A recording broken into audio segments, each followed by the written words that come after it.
Hello दोस्तों, who will cry when you die.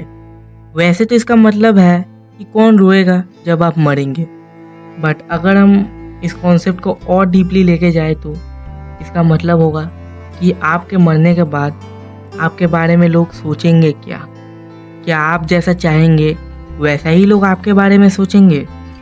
इन्हीं सब बातों से जुड़ी हुई है रॉबिन शर्मा की लिखी हुई book who will cry when you die.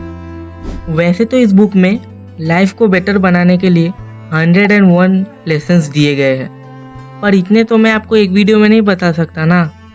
इसीलिए मैं आज इस बुक से कुछ गिने चुने 4-5 लेसन्स आपको बताऊंगा जो आपके लाइफ में बहुत ज़्यादा हेल्पफुल हो सकते हैं। तो सबसे फर्स्ट लेसन है मेंटेन योर पर्सपेक्टिव। क्या आपको पता है ये दुनिया कैसी है? जिस तरीके से आप देखते हो वैसी ही है ये दुनिया। अगर आप गलत नज़रिए से देखते हो तो ये दुनिया भी गलत है, और अगर आप अच्छे नज़रिए से देखते हो तो ये दुनिया अच्छी है। तो मैं आपको इसी बुक में बताए गए एक स्टोरी के बारे में बताता हूँ। तो एक बार एक हॉस्पिटल में 2 पेशेंट्स एडमिट हुए थे। एक पेशेंट की सीट विंडो में थी और एक पेशेंट की सीट मिडल में थी। तो इस कहानी को और इजी बनाने के लिए हम विंडो वाली सीट के पेशेंट को पेशेंट ए बोलेंगे और मिडल वाली सीट के पेशेंट को पेशेंट बी बोलेंगे।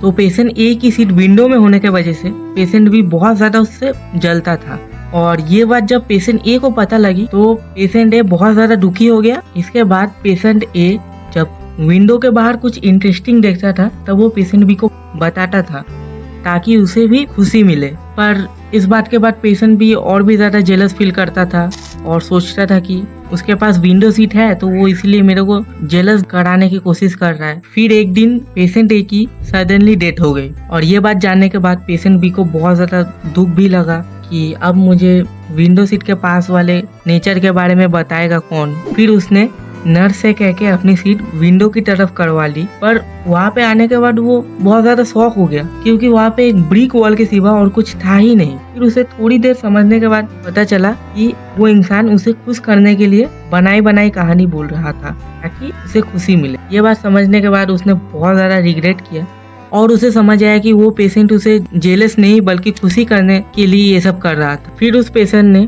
उसके लिए अच्छा सोचा और प्रे भी किया। यही से हमें पता चलता है कि जीवन में एक अच्छा पर्सपेक्टिव होना कितना जरूरी है। आदमी को अच्छा देख सकते हो आप अपने पर्सपेक्टिव से, एक साथ ही साथ उस आदमी को बुरा भी देख सकते हो। इसके बाद आता है हमारे नेक्स्ट पॉइंट के ऊपर, ट्रीट अदर्स वेल। अगर मैं तुम्हें बोलूँ कि अगर तुम्हारे साथ कोई खराब व्यवहार करे तो उसके साथ खराब ही करो, इससे तुम दोनों के अंदर अलग क्या होगा? एक बार गौतम बुद्ध ने कहा था, don't treat people as bad as they are, treat them as good as you are. इसका सीधा सीधा मतलब यही है कि अगर कोई तुम्हारे साथ अच्छा बिहेव ना करे तो उनके साथ गलत बिहेव ना करो बल्कि अच्छा व्यवहार करो। इसीलिए कोशिश करो कि हर रोज एक इंसान को खुशी करने की, इससे तुम्हें बहुत ज्यादा मेंटल पीस मिलेगी। अब आते हैं हमारे थर्ड पॉइंट के ऊपर, टेक केयर ऑफ योरसेल्फ।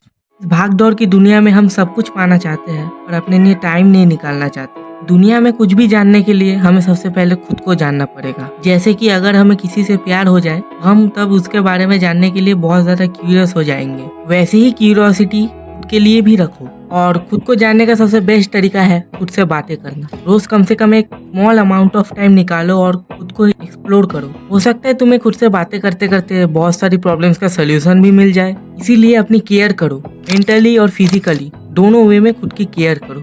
बढ़ते हैं हमारे वीडियो के लास्ट पॉइंट में, लीव अ लेगेसी। इस पॉइंट को अगर डिटेल में समझे तो ये एक बहुत ही डीप पॉइंट है। इस पॉइंट का मतलब है कि अपने लाइफ को ऐसी तरीके से जियो जिससे लोग तुम्हें देख के इंस्पायर हो। एक ऐसी लाइफ जियो कि आपके मरने के बाद भी अगर आपका कोई नाम ले तो उसके मुंह में स्माइल आ जाए और वो बोल सके कि हाँ, मैं इस इंसान से इंस्पायर हुआ हूँ, इस इंसान ने मेरे जीवन में कुछ वैल्यू ऐड की है। और ये आप कर सकोगे लोगों के साथ काइंड रह के और अच्छा व्यवहार करके। ये चीज़ें आपके अंदर पहले से नहीं होती, ये आपके माइंडसेट से डेवलप होता है कि आप लोगों को किस तरीके से ट्रीट करोगे। तो दोस्तों यहीं पे हमारे सारे पॉइंट्स खत्म होते हैं। हाँ, जानता हूँ ये वीडियो थोड़ी सी शॉर्ट बन चुकी है, बट आने वाले टाइम में वीडियोस का टाइम बढ़ने वाला है तो ठीक है यार, अगले वीडियोस में मैनेज हो जाएगा। तो वीडियो अच्छी लगी हो तो सब्सक्राइब कर सकते हो। फिर मिलते हैं एक नई वीडियो में, तब तक के लिए सीखते रहो और सिखाते रहो। Take love from Beyond bio.